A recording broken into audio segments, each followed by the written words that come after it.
3 years is not a few weeks. We did not begin in fire. We began like two quiet roads running beside each other through ordinary days. A joke across a room, a shared story, a quiet understanding forming before either of us noticed it had roots. As your brother asked for a timeline, this is the best I can do. 3 years ago, back at the end of 2023, you were simply the man who somehow understood my humor before the punchline arrived.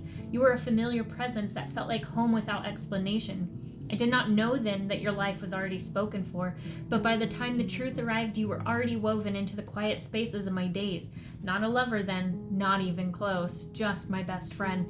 You were the man who could read my silence like a language. Then came 2024 in the strange little doorway of social media. A follow, a friend request, a message, a conversation that ran longer than either of us meant it to. Nothing dangerous yet. Some friendships grow like weeds, fast, tangled, forgettable. Ours grew like an old oak, slow rings forming beneath seasons we did not name. Just laughter, just comfort, just someone who felt like home without explanation. By the time 2025 arrived, something had already changed. The thread between us tightened. You knew when I was hurting before I said it. You knew when I needed help before I asked. I knew when your voice carried more weight than the words themselves. We began sharing pieces we never offered anyone else. Dreams, fears, things buried beneath the armor of ordinary life. Still, we told ourselves it was nothing.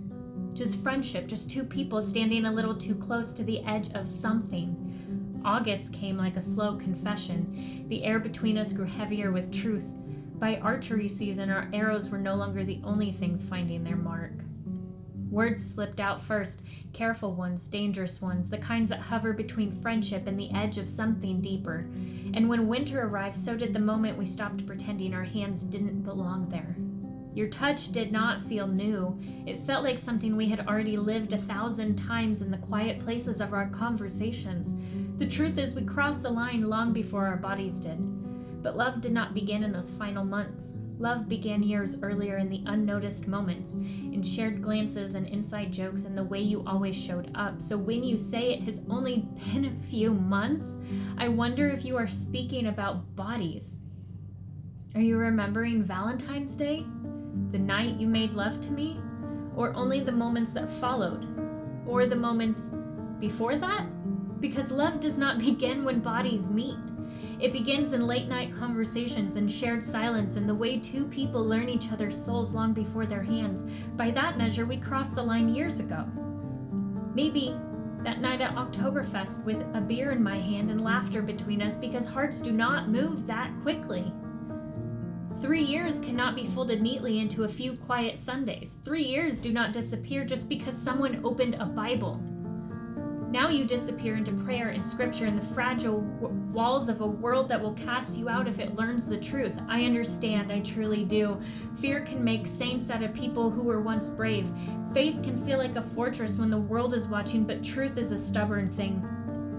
Because if this were only weeks or months, you would not still circle back. You would not block me and then return and unblock. You would not erase our messages like footprints in snow, hoping no one notices how often you walk here. You would not keep looking back at a road you claim was barely traveled, because love is not stored in phones. It lives in memory, in 3 years of laughter, and the way your voice still knows exactly how to find me. Something real happened here. Not perfect, not clean, but real enough that neither of us has learned how to walk away without turning around one more time. We did not fall in love in a few reckless weeks.